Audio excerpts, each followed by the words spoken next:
Hello बच्चों, नमस्ते। कैसे हैं आप सभी? उम्मीद है शानदार होंगे और शानदार तरीके से अपनी पढ़ाई को कर रहे होंगे। बच्चों, मैं आपका भाई नीरज यादव स्वागत करता हूं आपके अपने परिवार तैयारी विद नीरज में। तो लास्ट क्लास में हम लोगों ने एक्सरसाइज 1.2 पढ़ लिया था बच्चों, और पहला क्वेश्चन कर लिया था। क्वेश्चन नंबर 2 हम लोगों ने करना था, तो देर ना करते हुए क्वेश्चन नंबर 2 स्टार्ट करते हैं बच्चों। क्वेश्चन नंबर 2 क्या कह रहा सिद्ध कीजिए कि 3+2√5 अपरिमेय संख्या है। हमको सिद्ध करना है कि 3+2√5 एक अपरिमेय संख्या है। बच्चों, मैंने कहा था इसका जस्ट अपोजिट मान लेंगे, उल्टा मान लेंगे। ये कह रहा हमको सिद्ध करना है अपरिमेय संख्या, तो हम लोग मान लेते हैं कि ये संख्या कैसी है, परिमेय संख्या है। तो देखिए, माना 3+2√5 परिमेय संख्या है, परिमेय संख्या है। ये आपका 3+2√5 परिमेय संख्या है, तो इसको बेटा परिमेय संख्या के फॉर्म में लिख लीजिए। 3+2√5 बराबर किसके हो जाएगा, p/q के, जहां p व q पूर्णांक है, जहां p व q पूर्णांक है, q does not equal to 0 तथा p व q सह अभाज्य हैं।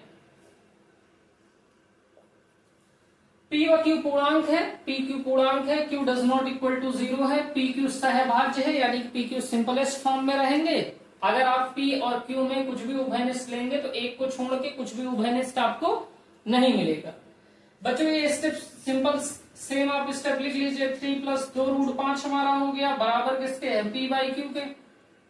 अब हमने क्या करना है कि परिमेय वाली संख्याएं एक साइड कर लेनी है, अपरिमेय संख्या हमको एक साइड कर लेनी। तो बेटा 3 इस साइड लिखा हुआ है, इसका पक्षांतर कर दीजिए, तो यहाँ बचेगा कितना, 2+2√5 हो गया, बराबर p/q।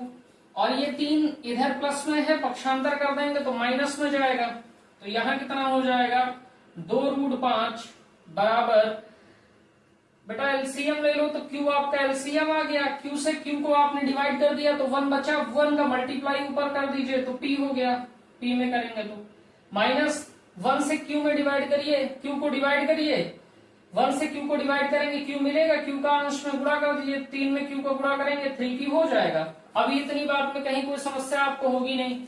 बेटा यहाँ पे देखिए, ये जो 2 आपको दिख रहा है, ये 2 आपका गुणा में है, उस साइड ले जाएंगे, भाग में चला जाएगा, तो हमारा हो जाएगा √5 बराबर p-3q upon q।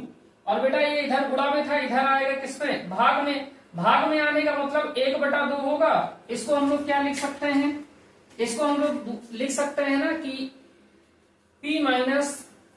p-3q upon q का बेटा 2 में गुणा कर दीजिए तो 2q हो जाएगा। और ये बराबर किसके है, तो आप कहेंगे ये बराबर है √5 के। बच्चों यहाँ पे देखिएगा मेरी बात को, मैंने कहा p क्या है आपका, तो आपने कहा p पूर्णांक है, मैंने कहा q क्या है, तो आपने कहा पूर्णांक है। अगर q में 3 से गुणा कर दिया जाए, यानी पूर्णांक में पूर्णांक से गुणा कर दिया जाए तो पूर्णांक ही आएगा, और q में 2 से गुणा कर दिया जाए तो भी पूर्णांक आएगा। तो हम लोग लिख सकते हैं ना, चूंकि p व q पूर्णांक है, p व q पूर्णांक है, इसलिए p-3q तथा 2q भी पूर्णांक होंगे। अब बच्चों यहाँ पे देखिए, ये p/q के फॉर्म में हो गया ना, p/q के फॉर्म में हो गया, तो यानी कि ये संख्या कैसी हमारी हो गई, परिमेय संख्या। तो हम कहेंगे p-3q बटे 2q परिमेय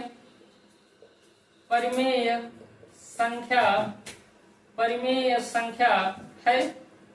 इसको बच्चों समीकरण नंबर 1 आप मान लीजिए, तो हम लोग लिखेंगे समीकरण 1 से कैसे लिख रहे हैं, ये सब चीजें मैंने आपको पिछली क्लासों में भी समझा रखा है विस्तृत, इसीलिए मैं थोड़ा सा फास्ट लेके चल रहा हूं। तो ये हमारी संख्या जो हो गई ये बच्चों कैसी हो गई, परिमेय संख्या हो गई। लेकिन इसके साथ जो संख्या लिखी है बराबर में जो लिखी है यानी p माइनस 3q अपॉन में 2q बराबर √5, तो ये जो हमारा नंबर हो गया ये तो हमारा रेशनल नंबर हो गया, परिमेय संख्या हो गई। लेकिन ये क्या है, अपरिमेय संख्या है, तो ये तो कंट्राडिक्ट हो गया ना, विरोधाभास हो गया। तो हम कहेंगे समीकरण 1 से, तो ये परिमेय है ये परिमेय है, तो हम लिखेंगे जहां √5 अपरिमेय संख्या है, अपरिमेय संख्या है जो कि हमारे पूर्व कथन का विरोधाभास है। अब पूर्व कथन का विरोधाभास है कहने का क्या मतलब बेटा, हम लोगों ने इस कथन को क्या मान के चला था कि संख्या हमारी परिमेय संख्या है, लेकिन संख्या हमारी कैसे निकल के आई है, अपरिमेय है, तो पूर्व कथन का विरोधाभास है, अतः हमारी कल्पना गलत है, कल्पना गलत है बेटा। कल्पना क्या हम लोगों ने की थी, अतः 3 + 2√5 परिमेय संख्या नहीं है। और बच्चों अगर ये संख्या परिमेय नहीं है तो क्या है, तो आप कहेंगे अतः 3 + 2√5 अपरिमेय संख्या है।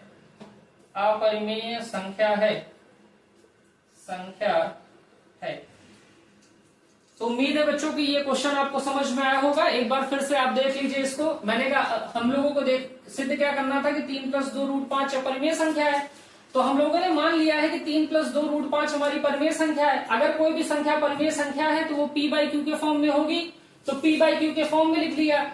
जहां pq आपके पूर्णांक है, q आपका डज नॉट इक्वल टू 0 है और p और q आपके सहभाज्य हैं, तो हमने p/q के फॉर्म में लिख लिया। यहाँ 3 प्लस में था, पक्षांतर कर दिए, माइनस हो गया, माइनस में चला गया, एलसीएम ले लिया।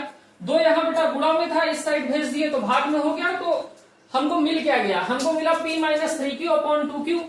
p बेटा हमारा पूर्णांक है, 3q भी पूर्णांक है, पूर्णांक से घटा देंगे तो पूर्णांक आ जाएगा, और q हमारा पूर्णांक है, पूर्णांक में 2 से गुणा कर देंगे तो पूर्णांक हो जाएगा। तो ये भी हमारा p - 3q पूर्णांक हो गया और 2q भी पूर्णांक हो गया। अब बेटा ये p/q के फॉर्म में है तो हम कहेंगे कि ये परिमेय संख्या है, परिमेय संख्या है।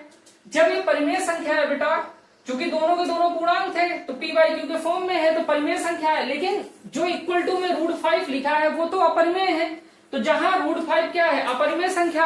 अब ये परिमेय संख्या और अपरिमेय संख्या कभी बराबर तो हो नहीं सकते, जो कि हमारे पूर्व कथन का क्या है, विरोधाभास है। विरोधाभास है तो हमारी कल्पना गलत हो गई, तो हमारा जो क्वेश्चन कह रहा 3 + 2√5 अपरिमेय संख्या है, और हम लोगों ने इसको क्या मान के चला है कि परिमेय संख्या है, तो परिमेय संख्या नहीं है, और परिमेय संख्या नहीं है तो संख्या क्या होगी, तो आप कहेंगे परिमेय संख्या नहीं है तो अपरिमेय संख्या होगी। तो 3 + 2√5 हमारी कैसी संख्या हो गई, अपरिमेय संख्या हो गई। बच्चों इस क्वेश्चन को आप फटाफट नोट करिए, फिर हम लोग अगले क्वेश्चन को करते हैं। इस क्वेश्चन को आप फटाफट नोट कर लीजिए, मिटा रहे बच्चों इसको।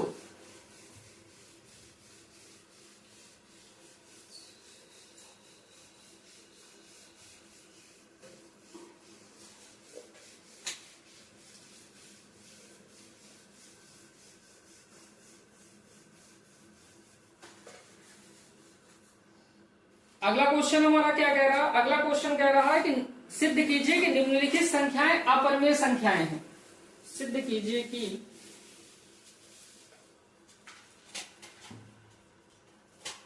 निम्नलिखित संख्याएं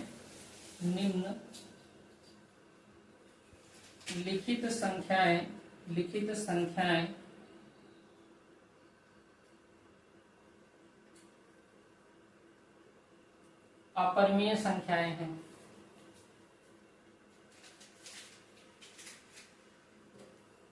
अब बच्चों कौन कौन सी संख्या दे रखी है वो देख लीजिए। तो पहला खंड हमको दे रखा है 1/√2, दूसरा खंड हम लोगों को दे रखा है बच्चों 7√5, और तीसरा खंड हम लोगों को दे रखा है तीसरा खंड दे रखा है 6 प्लस रूट 2, 6 प्लस रूट 2। तो हम लोग बच्चों सबसे पहले फर्स्ट पार्ट कर लेते हैं इसका। फर्स्ट पार्ट देखिए आप, हम लोग फर्स्ट पार्ट इसका कर रहे हैं। तो हमको दे रखा है, कह रहा है कि 1/2 सिद्ध करना है कि अपरिमेय संख्या है। तो हम लोग कहेंगे माना 1/√2, 1/√2 परिमेय संख्या है, परिमेय संख्या है। अगर कोई भी संख्या बच्चों परिमेय संख्या है तो परिमेय संख्या के फॉर्म में लिखी जा सकती है, यानी p/q के फॉर्म में लिखा जा सकता है। तो हम लिखेंगे 1/2 बराबर हो गया p/q के, जहां p व q पूर्णांक है, q does not equal to 0 और p व q सह अभाज्य हैं। इतनी बात में कहीं आपको कोई समस्या होगी नहीं बच्चों। ये वाला स्टेप दोबारा आप लिख लीजिए। तो आपका 1/√2 हो गया इक्वल टू p/q के हो गया। दोनों पक्षों का व्युत्क्रम आप कर दो बच्चों, दोनों पक्षों का व्युत्क्रम करने पर, व्युत्क्रम करोगे बेटा तो संख्याएं क्या होंगी, पलट जाएंगी। ये 1/2 क्या हो जाएगा, 2/√2/1 हो जाएगा। और √2/1 लिखने का कोई मतलब तो है नहीं, ये वैल्यू तो √2 ही रहेगी। तो हम लोग डायरेक्ट ही इसको क्या लिख ले रहे हैं, √2। और ये बेटा इक्वल किसके होगा, p/q था, व्युत्क्रम कर दोगे तो q/p हो जाएगा। तो ये हो गया q/p। अब इसको बेटा हम दूसरे शब्दों में लिख सकते हैं ना, q/p इक्वल टू √2।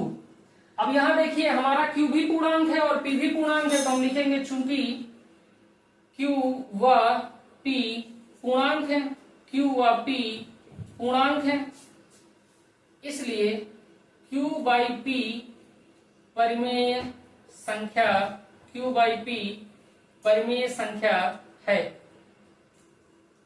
बेटा अगर हमारे पास लिखा है 2/3, ये हमारी परिमेय संख्या है। अगर इसका हम व्युत्क्रम कर दें तो 3/2 आ जाएगा। और 3/2 भी हमारी कैसी संख्या है, परिमेय संख्या ही तो है। तो अगर p और q हमारी पूर्णांक थे और p/q के फॉर्म में लिखा था परिमेय संख्या थी, तो q/p भी हमारी क्या होगी, परिमेय संख्या ही होगी। तो हम यहां से क्या कह सकते हैं, इसको हम इक्वेशन नंबर 1 कह दे रहे हैं। हम कह रहे हैं समीकरण 1 से q/p इक्वल टू √2, जहां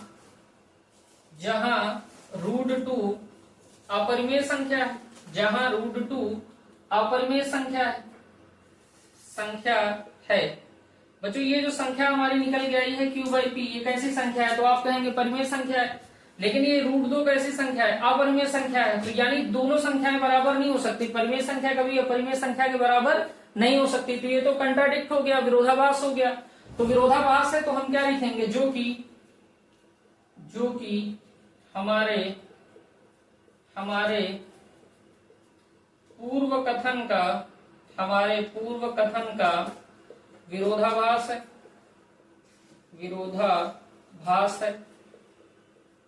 जो कि हमारे पूर्व कथन का विरोधाभास है।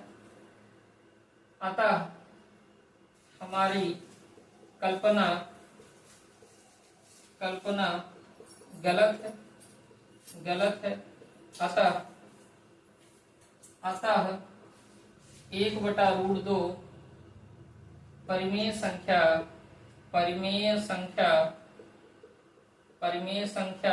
नहीं है।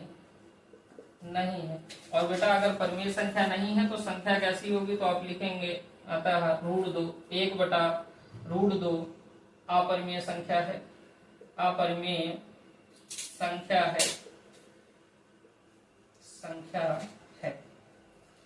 तो उम्मीद है बच्चों क्वेश्चन आपको समझ आ गया होगा। अभी फर्स्ट पार्ट आप नोट डाउन कर लीजिए फटाफट, तो मैं सेकंड पार्ट आपको फिर करवा दूं। आप फर्स्ट पार्ट को नोट डाउन कर लीजिए फटाफट, फर्स्ट पार्ट आप लोग नोट डाउन कर लीजिए। उम्मीद है बच्चों ये पार्ट आप लोगों ने नोट डाउन कर लिया होगा और कैसे हम लोगों ने इसका व्युत्क्रम किया है और व्युत्क्रम हमारा क्यों परिमेय हो रहा है इस बात को आप समझ पा रहे होंगे। सेकंड पार्ट देखिए, ये हमारा फर्स्ट पार्ट था बच्चों, सेकंड पार्ट आप देखिए।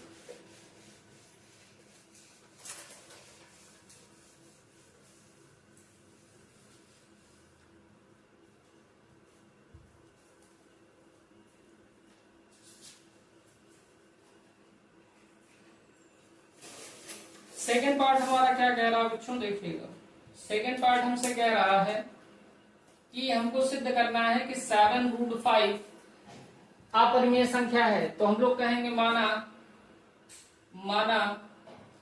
7√5 परिमेय संख्या है, माना 7√5 परिमेय संख्या है, परिमेय संख्या है। और जब बेटा कोई भी संख्या परिमेय संख्या है तो वो परिमेय संख्या के रूप में लिखी जा सकती है, यानी p/q के फॉर्म में लिखा जा सकता है। तो 7√5 बराबर हो गया बच्चों p/q के, जहां p व q पूर्णांक है, q does not equal to 0 तथा p व q सह अभाज्य, p व q सह अभाज्य हैं। p व q पूर्णांक है, pq पूर्णांक है, q does not equal to 0 है तो q does not equal to 0 है, pq सह अभाज्य है, यानी सिंपलेस्ट फॉर्म में होने चाहिए। स्टेप लिख लीजिए, सेम स्टेप आपका रहेगा। 7√5 बराबर हमारा p/q के है, साथ यहाँ बच्चों गुणा में है, उस साइड भेज दीजिए तो भाग में चला जाएगा, तो p/7q हो जाएगा। तो हम क्या कहेंगे, चूंकि p व q पूर्णांक है, चूंकि p व q क्या है, पूर्णांक है, तो बच्चों यहाँ देखिए p हमारा पूर्णांक है, q भी हमारा पूर्णांक है, q में 7 से मल्टीप्लाई किया गया है, 7 क्या है, पूर्णांक है, तो 7q भी क्या होगा, पूर्णांक होगा। तो हम लिखेंगे इसलिए 7q भी पूर्णांक है, और 7q पूर्णांक है, यानी p/q के फॉर्म में हो गया ना। तो ये संख्या हमारी कैसी होगी, परिमेय संख्या। आगे हम लिखेंगे इसलिए p/7q परिमेय संख्या है, परिमेय संख्या है। अब इसी को समीकरण नंबर 1 मान लीजिए। तो समीकरण 1 से हमारा क्या हो गया, p/7q बराबर हो गया बच्चों √5 के। तो हमारी ये संख्या तो परिमेय संख्या है, लेकिन ये संख्या हमारी कैसी है, अपरिमेय संख्या। तो ये तो दोनों का विरोधाभास हो गया ना, विरोधाभास हो गया। ये संख्या हमारी परिमेय है, ये अपरिमेय है। तो हम लोग लिखेंगे जहां √5 अपरिमेय संख्या है। और बच्चों आप जानते हैं कि कभी भी परिमेय संख्या और अपरिमेय संख्या दोनों बराबर नहीं हो सकती। तो हम क्या लिखेंगे, जो कि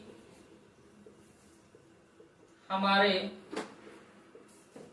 पूर्व कथन का विरोधाभास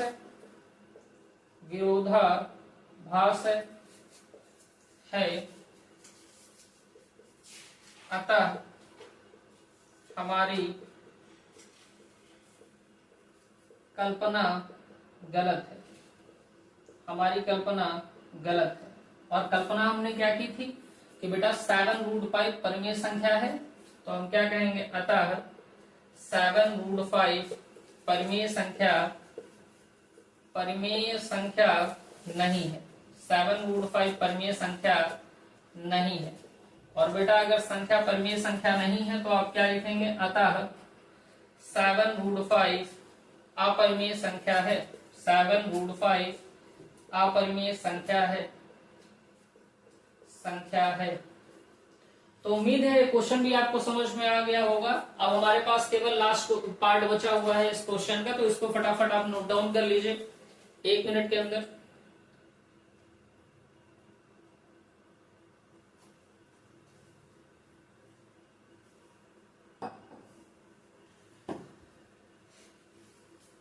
बच्चों नोट डाउन कर लिया आपने?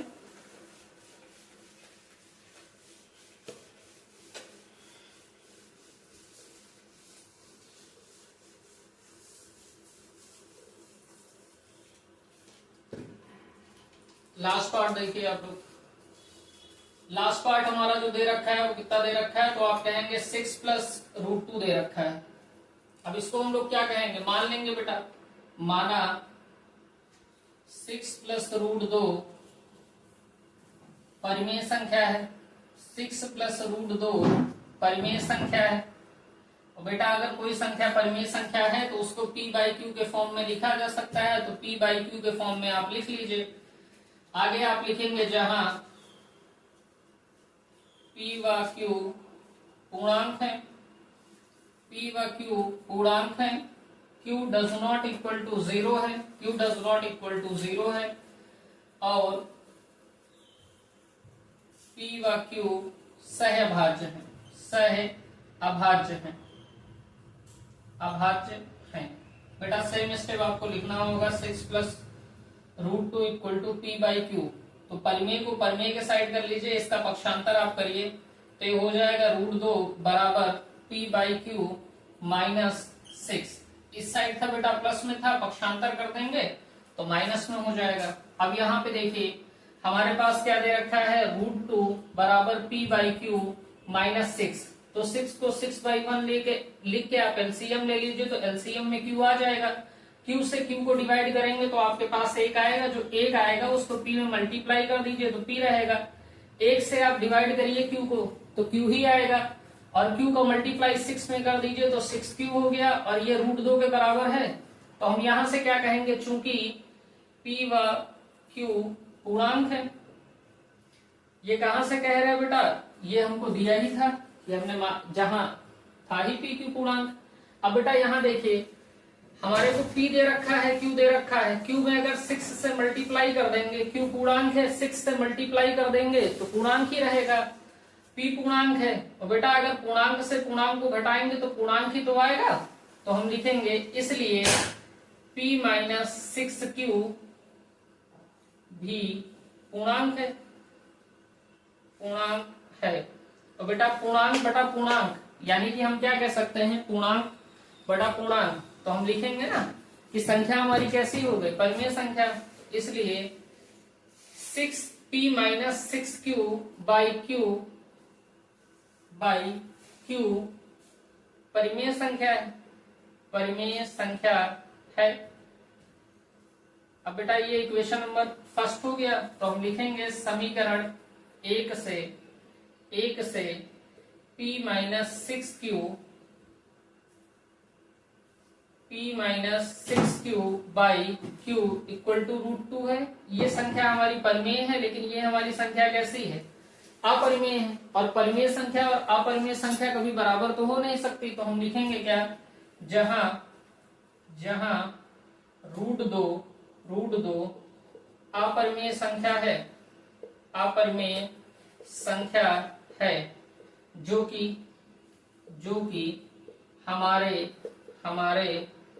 पूर्व कथन का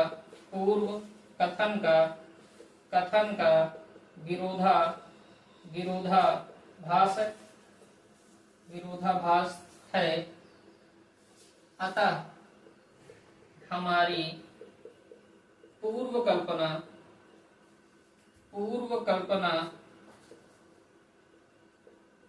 गलत है। बेटा कल्पना क्या किए थे, अब कल्पना आपने की थी कि 6 प्लस रूट 2 हमारी कैसी संख्या है, परिमेय संख्या। तो आप लिखेंगे अतः 6 प्लस रूट 2 परिमेय संख्या नहीं है, परिमेय संख्या नहीं है। तो बेटा अगर संख्या परिमेय संख्या नहीं है तो कैसी होगी, तो लिखेंगे अतः 6 प्लस रूट 2 अपरिमेय संख्या है, अपरिमेय संख्या है। तो बच्चों ये लास्ट पार्ट था आपके क्वेश्चन नंबर 3 का।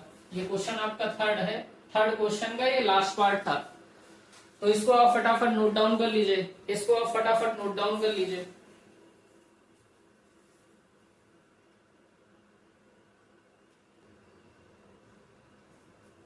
बच्चों उम्मीद है आपने नोट कर लिया होगा। अब मैं इसको हटा रहा हूं।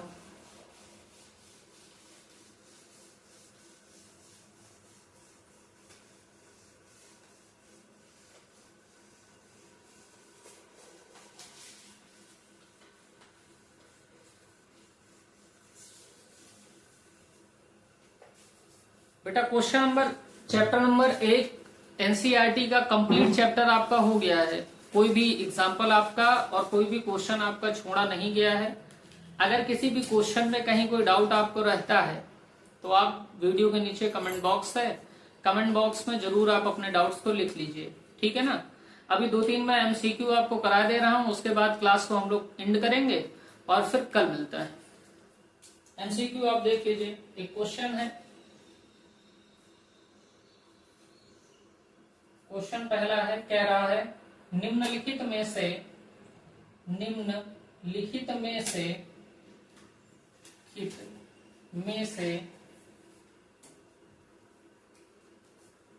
कौन सी अपरिमेय संख्या है, अपरिमेय संख्या है। बेटा विकल्प आपको दे रखे हैं, बी दे रखा है, सी दे रखा है और डी दे रखा है। पहला विकल्प बेटा दे रखा है पाई, दूसरा विकल्प दे रखा है बच्चों 22/7, तीसरा विकल्प आपको दे रखा है √4 और चौथा विकल्प दे रखा है √100। अपरिमेय संख्याएं होती क्या है? तो मैंने आपसे बता रखा है कि ऐसी संख्याएं जो परिमेय संख्याओं के नियमों का पालन नहीं करती है उन संख्याओं को ही अपरिमेय संख्या कहेंगे। अगर संख्या p/q के फॉर्म में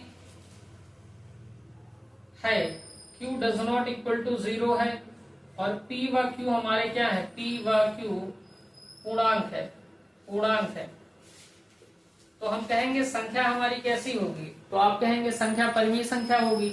अगर इन तीनों में से किसी एक नियम का भी संख्या पालन नहीं कर रही है तो संख्या हमारी क्या हो जाएगी? अपरिमेय संख्या होगी। किसी एक नियम का भी पालन अगर संख्या नहीं कर रही है तो संख्या हमारी क्या हो जाएगी? अपरिमेय संख्या हो जाएगी। बात आप समझ गए? अब इस क्वेश्चन को सॉल्व करिए।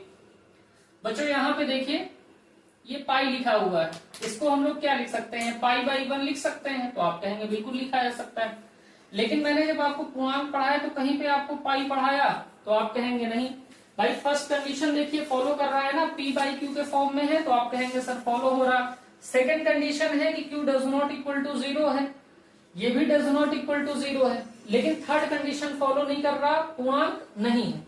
तो एक कंडीशन भी फॉलो नहीं करेगा तो संख्या कैसी हो जाएगी? अपरिमेय। तो हमारा ये विकल्प सही हो जाएगा। लेकिन बाकी की संख्याएं क्यों हमारी अपरिमेय संख्या नहीं है, ये भी आप देख लीजिए। अपरिमेय संख्या नहीं है इसका मतलब कैसी संख्याएं होंगी? परिमेय होंगी। अब इसको देखिए p/q के फॉर्म में है तो आप कहेंगे है, q does not equal to 0 है, वो भी है, और यहाँ पे देखिए pq आपके कैसे हैं? पूर्णांक है। तो ये विकल्प क्या हो गया? गलत हो गया।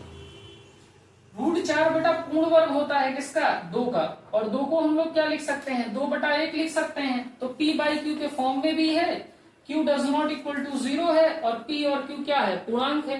तो ये तो संख्या बेटा अपरिमेय ना होगी, क्या हो गई? परिमेय हो गई। √100 को हम लोग क्या लिख सकते हैं बच्चों? √100 को हम लोग लिख सकते हैं 10 लिख सकते हैं। 10 का ये पूर्ण वर्गमूल है, तो 10 को हम लोग क्या लिख सकते हैं? 10/1, यानी p/q के फॉर्म में भी हमारा है, q does not equal to 0 भी है और p व q दोनों के दोनों पूर्णांक भी हैं। तो इसलिए ये संख्या हमारी अपरिमेय ना होकर कैसी हो गई? परिमेय हो गई।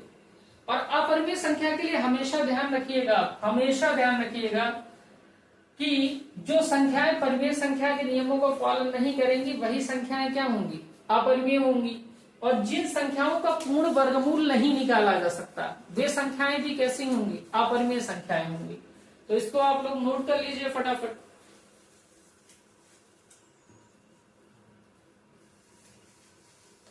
अगला क्वेश्चन देखिए।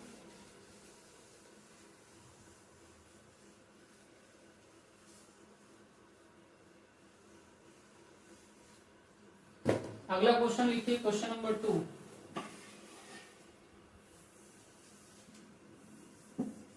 निम्नलिखित में से कौन सी परिमेय संख्याएं हैं।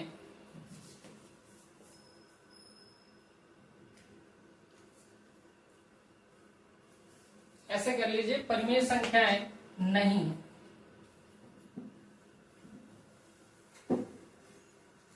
तो कह रहा परिमेय संख्याएं नहीं है, परिमेय संख्याएं नहीं है तो मतलब क्या है, अपरिमेय संख्याएं होंगी। अब देखिएगा मेरी बात, पहला ऑप्शन आपको दे रखा है √16 बटे √25।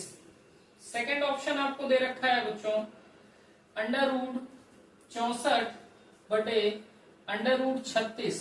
तीसरा ऑप्शन दे रखा है बच्चों √23 और फोर्थ ऑप्शन दे रखा है इनमें से कोई नहीं, इनमें से कोई नहीं। अब देखिएगा मेरी बात को समझने का प्रयास करिएगा। कह रहा परिमेय संख्याएं नहीं है, परिमेय संख्याएं नहीं है का मतलब कैसी संख्या ढूंढनी है आपको, अपरिमेय संख्या, अपरिमेय संख्या। अब बेटा अभी लास्ट वाले क्वेश्चन में देखो मैंने आपको क्या बताया, मैंने कहा कि जिन संख्याओं का पूर्ण वर्गमूल नहीं निकाला जा सकता वे संख्याएं क्या है, अपरिमेय संख्याएं हैं। बेटा √16 का पूर्ण वर्गमूल निकाला जा सकता है, 4 होगा। √25 का भी पूर्ण वर्गमूल निकल सकता है, तो ये 5 होगा। तो ये 4/5 हमारी कैसी संख्या है, p/q के फॉर्म में भी है, q does not equal to 0 भी है, p और q हमारे कैसे हैं, पूर्णांक भी हैं। तो यानी ये संख्या तो हमारी परिमेय है, तो ये तो आंसर हमारा होना नहीं। अगला देखिए, √64 को हम 8 लिख सकते हैं। 64 किसका वर्गमूल है बेटा, 8 का ही तो है। √36 को हम लोग 6 लिख सकते हैं। इसको इसके सिंपलेस्ट फॉर्म में लाइए तो 2 से काटेंगे, 3 बार 6 कट जाएगा, तो ये कितना आ गया बच्चों, 4/3 हो गया।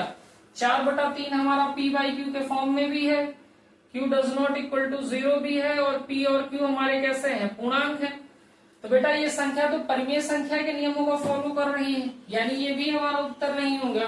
थर्ड ऑप्शन आप चेक करिए, कह रहा √23। √23 हमारी संख्या जो है इसको हम p/q के फॉर्म में लिख लेते हैं। तो p/q के फॉर्म में तो है, q does not equal to 0 भी है, लेकिन बेटा यहाँ q तो पूर्णांक है लेकिन p हमारा पूर्णांक नहीं है, और किसी एक नियम को फॉलो नहीं करती है, तो संख्या हमारी कैसी हो जाती, अपरिमेय। और हमको निकालने को क्या कह रहा था, अपरिमेय संख्या। तो विकल्प हमारा कौन सा सही हो गया, थर्ड विकल्प हमारा सही हो गया। इसको आप फटाफट नोट डाउन कर लीजिए बच्चों, फटाफट नोट डाउन कर लीजिए। थर्ड क्वेश्चन आप लोग देखिए,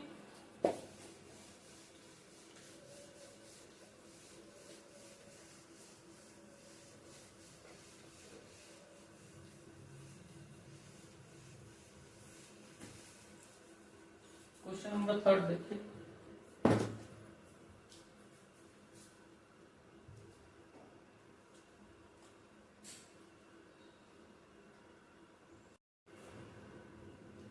बेटा अगला क्वेश्चन देखिए, क्वेश्चन नंबर 3 कह रहा है किसी पूर्णांक m के लिए प्रत्येक धनात्मक विषम पूर्णांक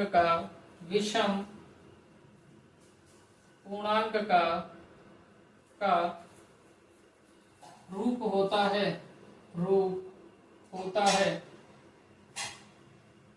बेटा पहला ऑप्शन आपको ए दे रखा है m, दूसरा ऑप्शन दे रखा है बेटा 2m, तीसरा ऑप्शन आपको दे रखा है सी बेटा 2m+1, और फोर्थ ऑप्शन आपको दे रखा है डी, आपको दे रखा है बेटा इनमें से कोई नहीं, इनमें से कोई नहीं।